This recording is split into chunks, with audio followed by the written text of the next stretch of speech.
Hi friends, இன்றைக்கி நம்ம பார்க்க போகிறது கற்பூரவள்ளி இலையோட பெனிஃபிட்ஸ் என்னென்ன, அது மட்டும் இல்லாமல் இந்த இலையை வச்சு சூப் எப்படி செய்யலாம் அப்படிங்கிறதையும் பார்க்கலாம். ஃபஸ்ட்டு நம்ம இந்த இலையோட பெனிஃபிட்ஸ் என்னென்னங்கிறத பார்த்துருவோம். அதுக்கப்புறம் சூப்பு பார்க்கலாம் எப்படின்னு. இந்த பெனிஃபிட்ஸை நம்ம ஸ்ரீனி சொல்லுவாங்க. வாங்க வீடியோக்குள்ளே போகலாம்.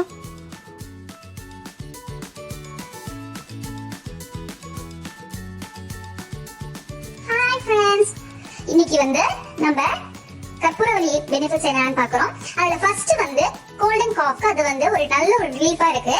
கோல்டன் காஃப்னோடனே நமக்கு ஞாபகம் வர்றது கற்பூரவள்ளி இலை. இதை நம்ம என்ன பண்ணணும்னா ஒரு சூப்போ ரசமோ இதுக்குள்ள வச்சு சாப்பிடலாம். பேபிஸ்க்கு என்ன பண்ணணும்னா லைட்டா அதை இலைய நல்லா நசுக்கி விட்டு அதுல இருந்து சாறை எடுத்து அந்த சாறை நெஞ்சில தடவணும்னா நெஞ்சு சளியெல்லாம் கியூர் ஆகும். நம்ம பார்க்க போறது மலேரியா ஃபீவர். இந்த மலேரியா ஃபீவருக்கு மட்டும் இல்லாம வைரல் ஃபீவர் எதா இருந்தாலும் நம்ம கற்பூரவள்ளி இலையை தாராளமா எடுத்துக்கலாம். இது நல்ல ஒரு மெடிசனா இருக்குது. இது ஒரு நம்ம ஃபீவருக்காக நம்ம எடுத்துக்கிட்டோம்னா 3 டேஸ்ல ஃபீவர் குறையுது. நெக்ஸ்ட் நம்ம பார்க்க போறது ரெஸ்பிரேட்டரி ப்ராப்ளம். ரெஸ்பிரேட்டரி ப்ராப்ளம்னா மூச்சு குழாயில் ஏற்படக்கூடிய பிரச்சனைகளை தீர்வுக்காக நம்ம கற்பூரவள்ளி இலையை பயன்படுத்தலாம். நம்ம பார்க்க போறது ஸ்கின் டிசீஸ். ஸ்கின் டிசீஸ்னா என்ன? அதாவது நம்மளோட தோல்ல ஏற்படக்கூடிய பிரச்சனைகள். அது மட்டும் இல்லாம இன்ஃபெக்ஷன் ஆறது, அப்புறம் நம்ம தோல்ல கட் பண்ணிக்கிறது, நெருப்புல சுட்டுக்கிறது, அலர்ஜி ஏற்படுறது, இது போல இருக்கிறதுக்கு நம்ம என்ன பண்ணோம்னா கற்பூரவள்ளி இலைய நல்லா பேஸ்டா அரைச்சுக்கோங்க. அரைச்சிட்டு எங்க அந்த இடத்துல ப்ராப்ளம் இருக்கோ அந்த இடத்துல நீங்க அப்ளை பண்ணீங்கன்னா கியூர் ஆயிடும். இது எல்லாருக்கும் இருக்கக்கூடியது தலைவலி. தலைவலிங்கிறதுக்கு மைக்ரைன்ங்கிறது ரொம்ப கஷ்டமான ஒரு விஷயம். அத மைக்ரைன் வந்துச்சுன்னு வச்சுக்கோங்களேன், ஒரு 1 இயர்ல ஒரு 10 டேஸ் வரைக்கும் கண்டிப்பா யாரா இருந்தாலும் கொஞ்சம் கஷ்டப்படுவோம். அந்த டைம்ல என்ன பண்ணணும்னா அந்த கற்பூரவள்ளி ஜூஸ நம்மளோட ஃபோர்ஹெட்ல, அதாவது நெத்தி பகுதியில தடவிக்கிட்டோம்னா தலைவலியோட வேகம் குறையுது. இது நம்ம தமிழ்நாட்டுல எல்லா இடத்துலயும் ஹோம் ரெமெடியா யூஸ் பண்ணிட்டு இருக்காங்க.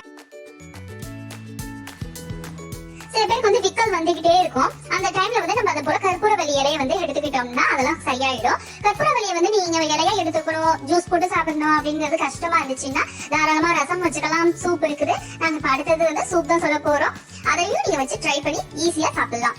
நெக்ஸ்ட் பார்க்க போறது மவுத் அல்சர். வாயில ஏற்படக்கூடிய புண்ணு இருக்கு, அப்புறம் வாயில வெந்து போகும் சில பேருக்கு. அவங்களுக்கு எல்லாம் கற்பூரவள்ளி இலை நல்ல ஒரு ட்ரீட்மெண்ட், ரிலீஃபாகவும் இருக்கும், சீக்கிரமாவும் சரியாகும். அப்புறம் ஸ்கின் இன்ஃபெக்ஷன். ஸ்கின் இன்ஃபெக்ஷன் தான் நம்ம ஏற்கனவே நான் சொல்லியிருந்தேன். ஸ்கின் ப்ராப்ளம் எதா இருந்தாலும் தாராளமா கற்பூரவள்ளி இலையை நம்ம அப்ளை பண்ணிக்கிட்டா சரியாயிடும். ஆஸ்துமாக்கு ஒரு நல்ல மெடிசனா கற்பூரவள்ளி இலையை சொல்றாங்க. அது மட்டும் இல்லாம வயிற்றுல ஏற்படக்கூடிய ப்ராப்ளத்தை சால்வ் பண்ணுது. அப்புறம் டைஜஷன் ஆகாம இருக்கிறவங்க, அதாவது உணவு செரிமானம் இல்லாம இருக்கிறவங்க தாராளமா கற்பூரவள்ளி இலையை எடுத்துக்கலாம். அப்படி இருக்கிறவங்க கற்பூரவள்ளி இலையை எடுத்து சாப்பிடுறதுனால டைஜஷன் சீக்கிரம் ஆயிடும்.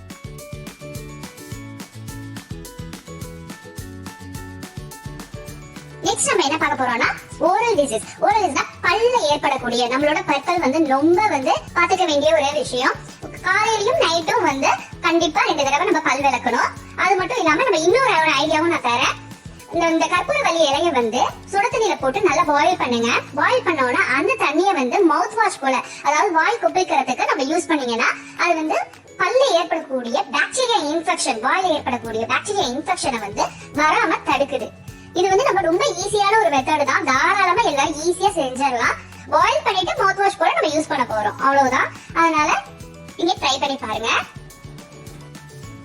நெக்ஸ்ட் என்னன்னா பூச்சி கடிக்கிறது, அப்புறம் அனிமல்ஸ் கடிக்கிறது, அதுக்கும் இதை நம்ம யூஸ் பண்ணிக்கலாம் கற்பூரவள்ளி இலைய. இதோட ஜூஸ் அந்த இடத்துல அப்ளை பண்ணணும்.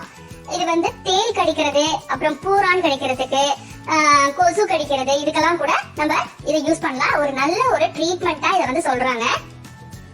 ஹை பிபி கண்ட்ரோல் பண்ணணும்னா நீங்க கற்பூரவள்ளி இலைய எடுத்துக்கலாம்.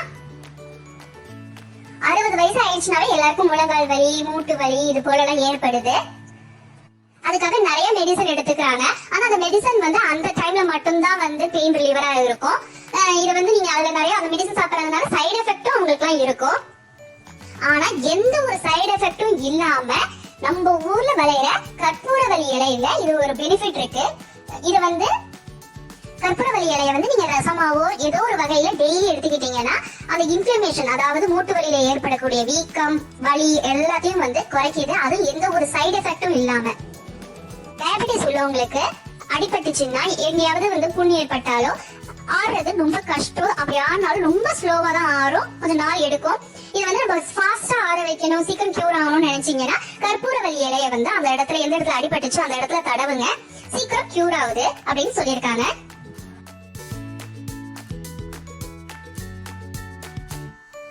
போறது இந்த கற்பூரவள்ளி இலையில என்னென்ன ப்ராப்பர்ட்டிஸ் இருக்கு, இதோட பண்புகள் என்னென்ன அப்படிங்கறத பார்க்கலாம். இது வந்து anti bacterial properties, anti fungal property, anti viral property, anti accident, anti inflammatory அப்படிங்கறது நிறைய ப்ராப்பர்ட்டிஸ் இது வச்சிருக்கு. இந்த சின்ன இலையில எவ்வளவு பெனிஃபிட்ஸ் இருக்கு. சோ வந்து வீக்லி ஒன்ஸ் ஆவது நம்ம வந்து நம்மளோட ஃபுட்ல வந்து இத கண்டிப்பா எடுத்துக்கணும். இது வரைக்கும் கற்பூரவள்ளியினால எந்த சைடு எஃபெக்டும் இல்லைன்னு தான் சொல்லிட்டு இருக்காங்க.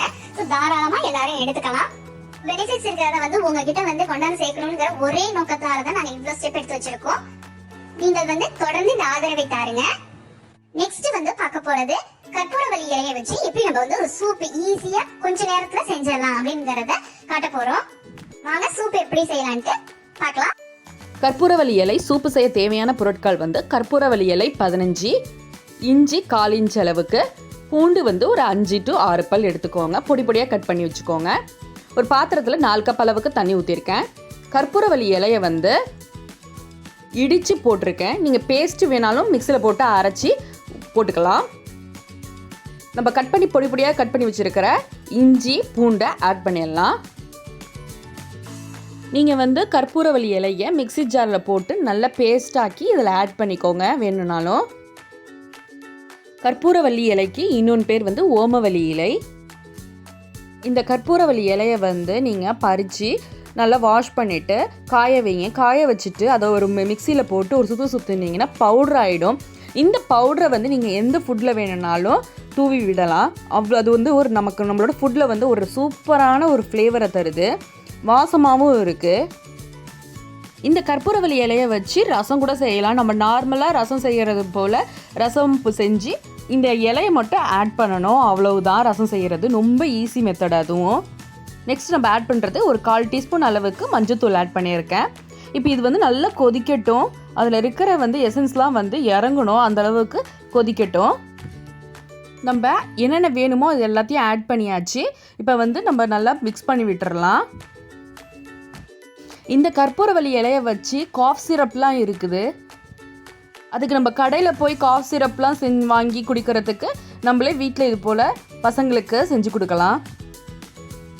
இந்த கற்பூரவள்ளி இலையை வச்சு இது போல் சூப்பு செஞ்சு காஃபி டீக்கு பதிலாக நம்ம வந்து குடிக்கலாம். டேஸ்ட்டும் நல்லா இருக்குது, பசங்க வந்து விரும்பி குடிக்கிறாங்க. இப்போ தான் கொதி வர ஆரம்பிக்குது. அது வந்து கொதிக்க போதுமே அந்த இலையோட வாசம் வந்து அவ்வளோ சூப்பராக இருக்குது. நல்லா கொதிச்சிருச்சு. இப்போ மெதுவாக நம்ம ட்ரான்ஸ்ஃபர் பண்ணிடலாம். நான் வந்து அடுப்பை சுவிட்ச் ஆஃப் பண்ணோன்னே ஒரு 5 minutes வெயிட் பண்ணினேன். எல்லாம் கீழே செட்டில் ஆகிடுச்சு. எல்லா சூப்பையும் நம்ம ஊற்றியாச்சு. இப்போ மிளகுத்தூள் மேலே தூவிக்கலாம். நீங்கள் வந்து குடிக்க போதும் சால்ட் மட்டும், உப்பு மட்டும் ஆட் பண்ணிக்கோங்க.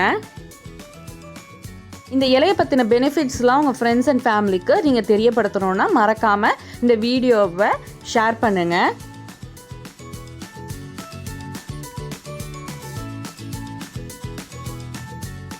நம்மளோட கற்பூரவள்ளி இலை சூப்பு வந்து ரெடி பண்ணிட்டோம். சூப்பராக வாசமாக இருக்குது. இதோட பெனிஃபிட்ஸ் வந்து நிறையா இருக்குது. இதை வந்து நம்ம ஈஸியாக குடிக்கணுன்னா என்னை கேட்டால் வந்து பெஸ்ட்டு வந்து சூப் செஞ்சு குடிக்கிறது தான்.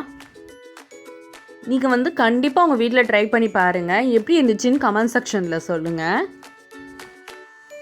இது வந்து கண்டிப்பாக உங்கள் வீட்டில் இருக்கிறவங்க எல்லாருக்கும் பிடிக்கும். ஈஸியானதும் கூட, ஹெல்த்தியானது. எங்கள் சேனலை புதுசாக பார்க்குறவங்க மறக்காமல் சப்ஸ்கிரைப் பண்ணுங்கள். பக்கத்தில் இருக்கிற பெல் ஐக்கானை ப்ரெஸ் பண்ணுங்கள். அப்போ தான் நாங்கள் போடுற வீடியோ உங்களுக்கு உடனே நோட்டிஃபிகேஷன் வரும். மறக்காமல் லைக் பண்ணுங்கள். தேங்க்ஸ் ஃபார் வாட்சிங்.